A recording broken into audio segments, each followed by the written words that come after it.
Hi everyone out there, I'm André Marc F and today I'm sharing my rookie music production experience with you. Question today is it worth giving your final track to an AI mastering system or rather do it on your own? Or last option is giving it to a professional sound engineer. Let's find out together, let's see what's best. First, produce music.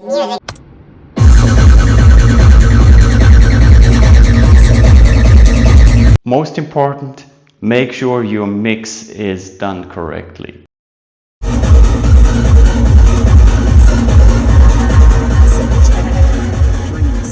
When you send something to your mastering engineer, make sure you send the right thing. You have done your tracks, you grouped your tracks together to like drum groups, vocal groups.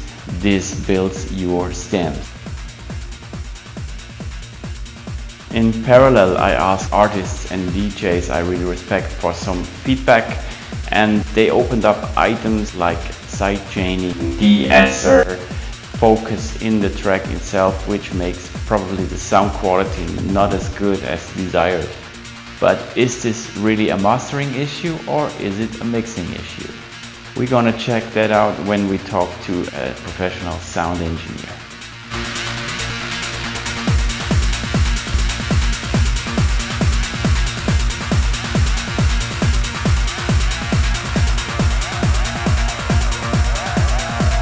So all in all, it seems it's not really a mastering issue. It looks more like being a mixing issue. So let's see if there is a way to have this fixed. For that reason, I went to a professional sound engineer, Paolo from Schallzentrale in Zurich in Schlieren.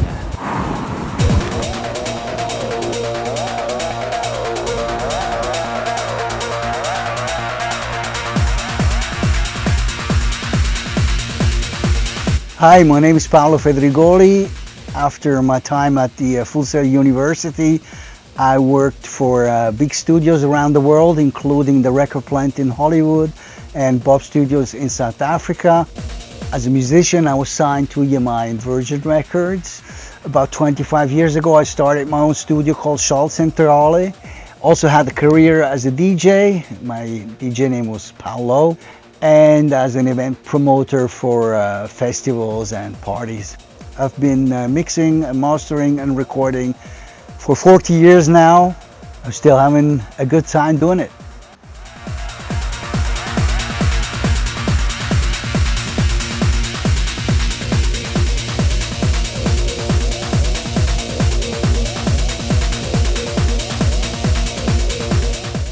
Before I start stem mastering, I basically look at the stems. I look at kick and bass first.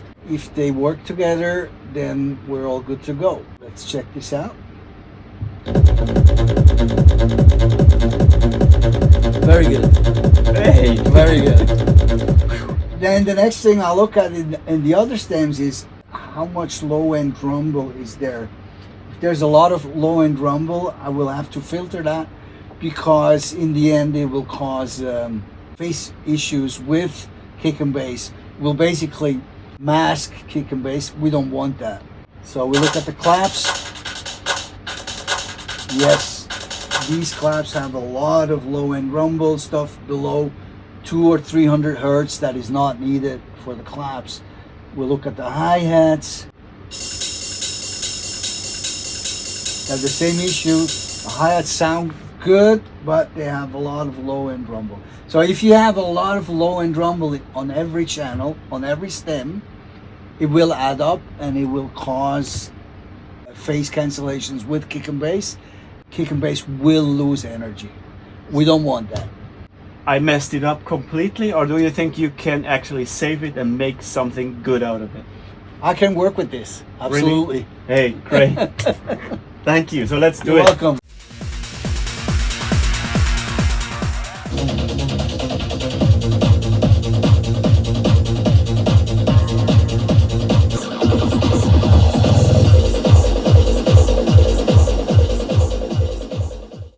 In order to compare the three masters, it's crucial that you do loudness match them before you compare.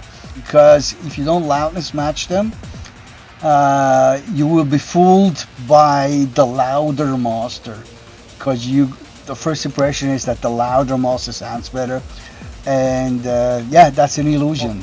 Logic has a real cool feature called normalized gain, where you can normalize loudness, and you can set up, for instance, the Spotify specification.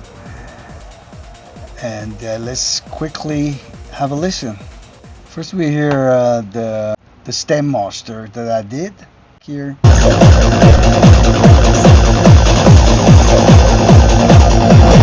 Okay, Sounds good.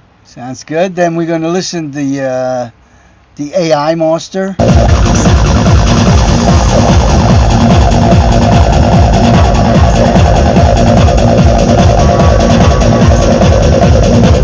The low end sounds muffled. And then this is your mix, the unmastered mix, right? Right.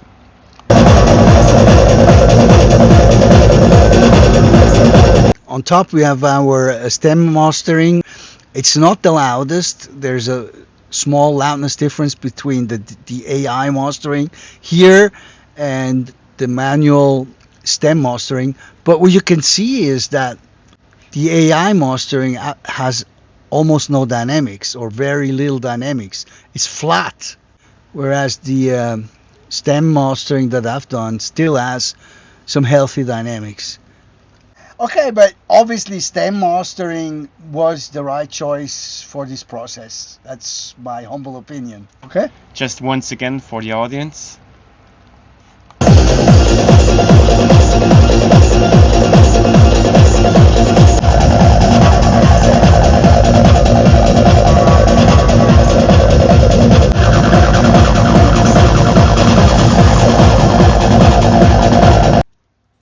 Alright guys, so what we do is we put these 3 samples together and you can listen to it on SoundCloud on this link.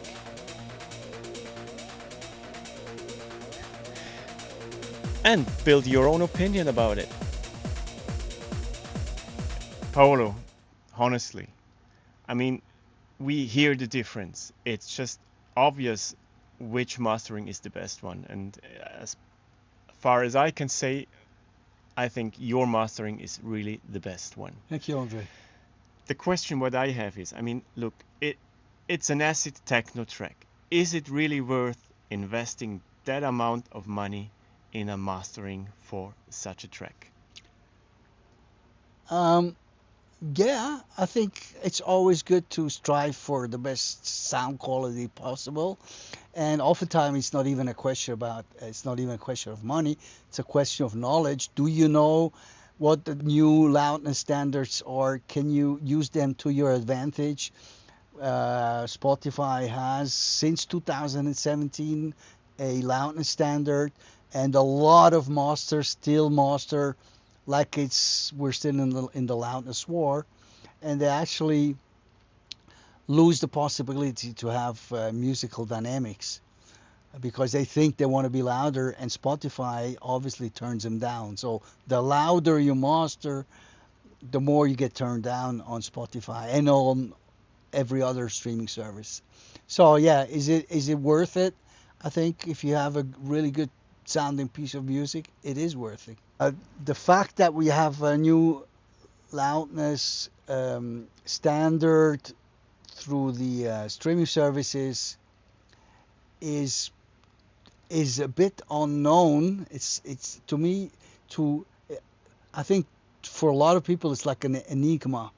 They still don't know what they can do. So when I look into when I analyze some masters on Spotify, I have a feeling that 90% still master like in the old days.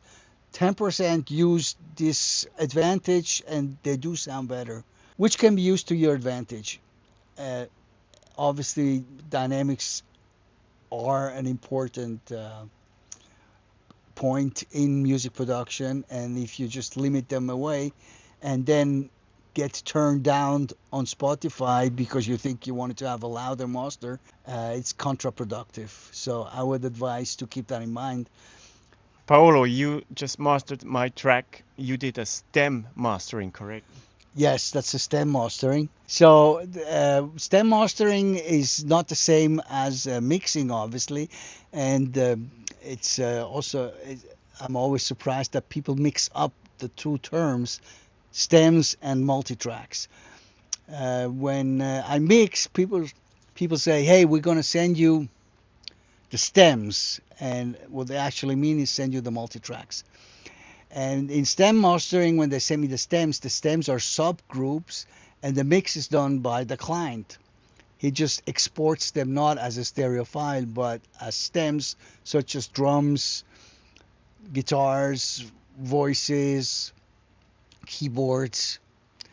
Then when I put them together, I import them into my DAW. I set all faders to 0. Those stems make up your mix, and it must sound exactly as your mix is. A good trick is to import all the stems, import the mix, put all faders to 0, and then flip the phase of the mix. And then it should cancel out, so nothing should be left. And then you know that your stems are actually your mix. I have something really, really cool. Paolo, he actually mastered for Peter Gabriel. Is that true? That's true. Many years ago, I had the opportunity to master a few tracks, a few Peter Gabriel tracks. Wow, that's cool.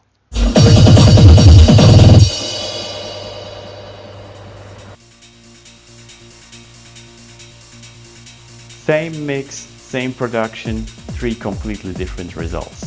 My learnings: point 1. Bad mixing hardly receives an improvement during mastering. Point 2.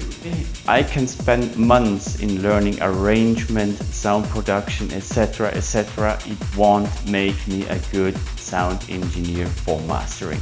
These guys spend years in developing their skills and their ears for doing what they do. I shared my rookie experience with you, and I would be happy if you share a follow and a like with me. If you want to see more content like this, please let me know. If you want to hear the track Consciousness, it will be available soon on several platforms. This was it from my side. Thank you for watching. See you on the dance floor. Your André Marc F.